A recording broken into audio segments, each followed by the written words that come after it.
Welcome back. Today in the workshop we're going to look at the KS120 EB from Festool, commonly known as the Kapex, the compound mitre saw. But first, here's a jingle.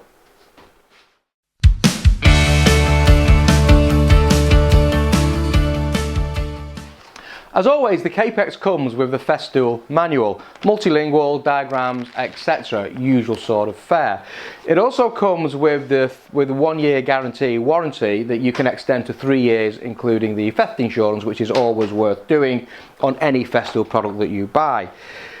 My advice is to put this manual on one side and instead go onto the Festool website, the American website, and download the supplementary manual for the KS120. It's a little bit out of date now.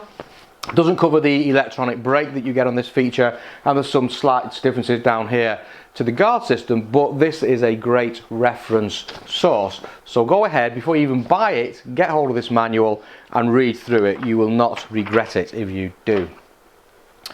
Let's look at the tool itself. It's got a 1600 watt motor. It's got a speed of 1400 revs per minute all the way through to 3400 revs per minute, and that's variable. It's got a 260 millimeter wide blade, and that comes with a 30 millimeter arbor. It's got a maximum depth of cut of 88 millimeters, but that can be increased to 120 millimeters if you're cutting skirt boards, and we'll look at that down the line. It's got a bevel adjustment in this direction of 47 degrees to the left and 47 degrees to the right, and that 2-degree difference is really useful, especially if you're trying to cut mitres onto baseboards and you've not got a perfect 90 degrees. It's slightly wider than 92 degrees, for example, so that's a really useful feature. And it's got a mitre adjustment from 50 degrees on the left hand side through to 60 degrees on the right hand side. It weighs around about 21.5 kilograms, and it's a very sturdy machine. As well as the manual, this also comes with a 5mm hex key, the Allen key. This is a good one because it's longer than the normal Allen keys that you get, which is very useful, and that's to help us with the blade change. This stores neatly in the back of the device here. There's a small slot for it inside the cable tidy, so that stays with the machine. It also comes with a 2.5mm Allen key. Now there's no storage for this, and inside the packing it's actually stuck inside the white polystyrene that secures it.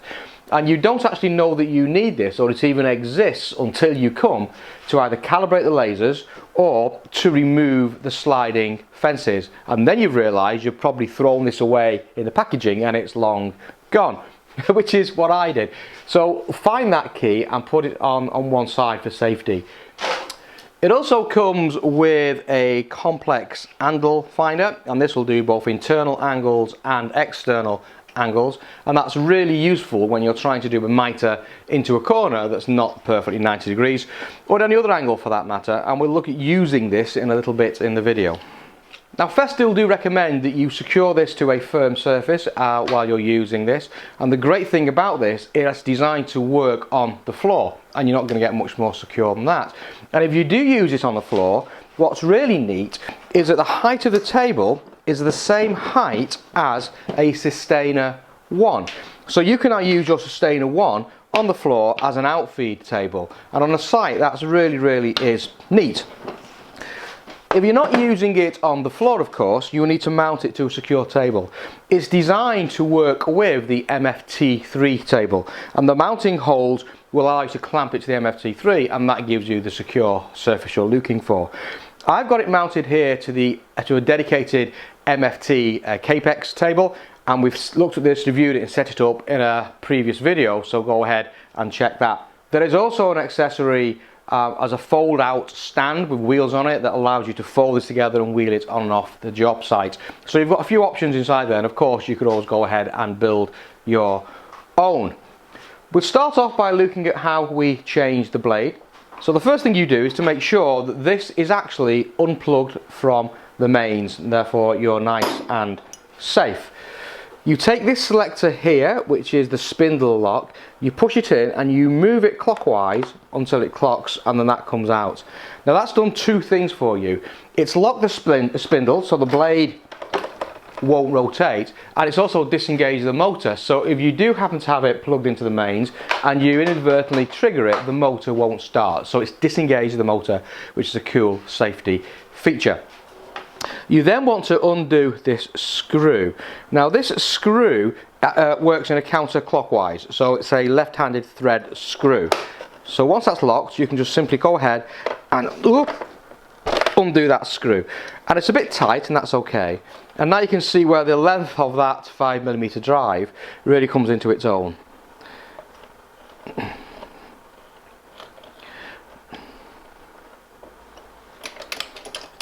Take the screw off, take the plate off.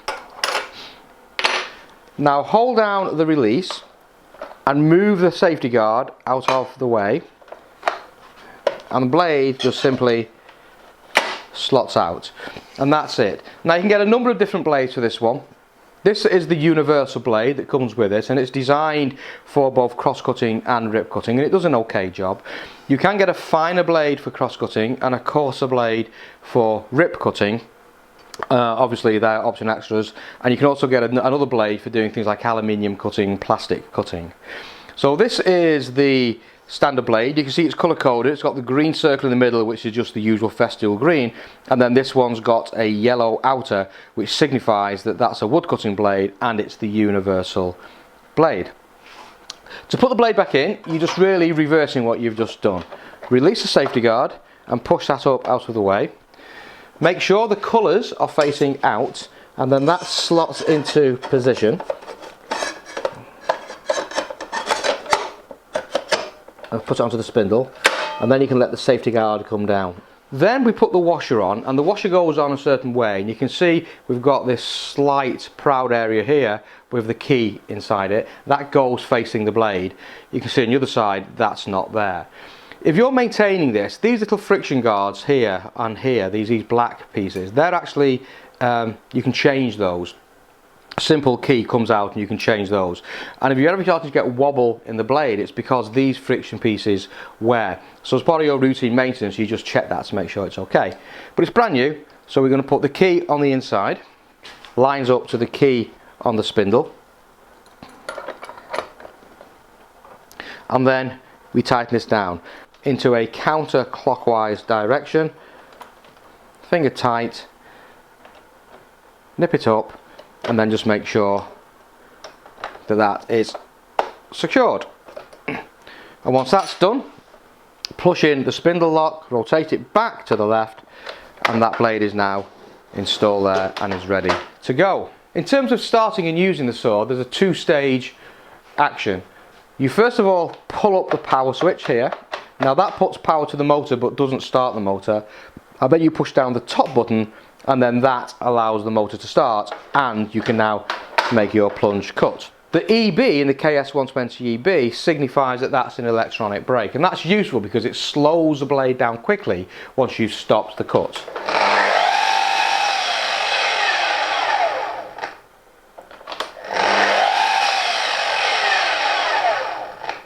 And you can see how quickly that slows down, which is a great safety feature.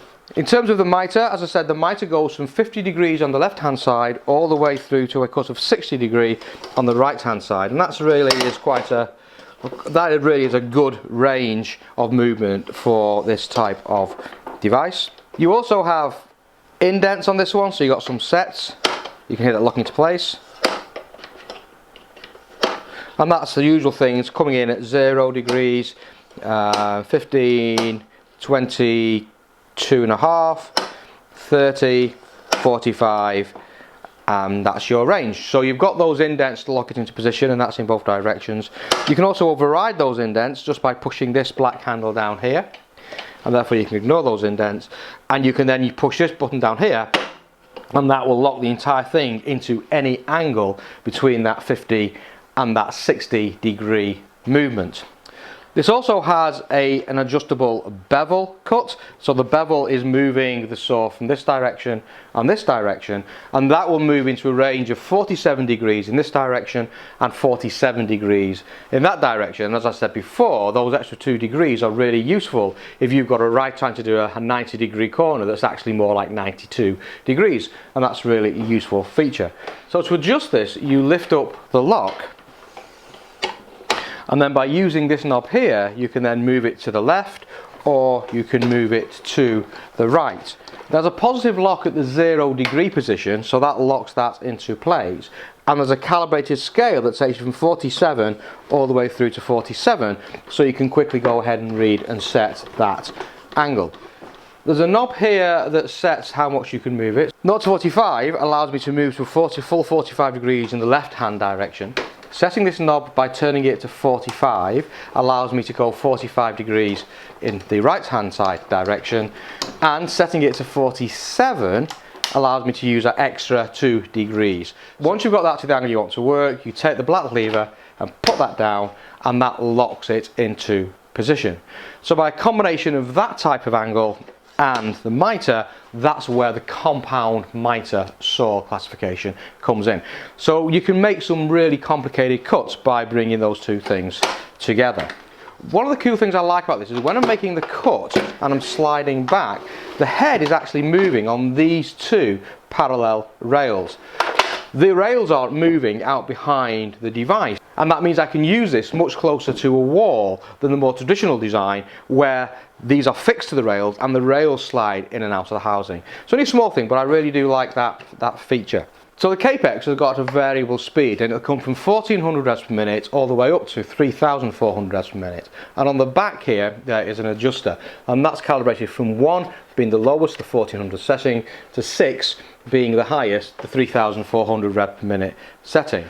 And in the manual it gives you guidance on what to use those for. So softwood products and veneer plywood, speed of 6, hardwood products 3 to 6, plastic laminates and countertops, speed of 6, hard plastics between 3 and 5, soft plastics 1 to 4, and aluminium 4 to 6. So it gives you an understanding of the type of things that this can cut and the recommended speeds. On this side here there's a small reference table that gives you similar information.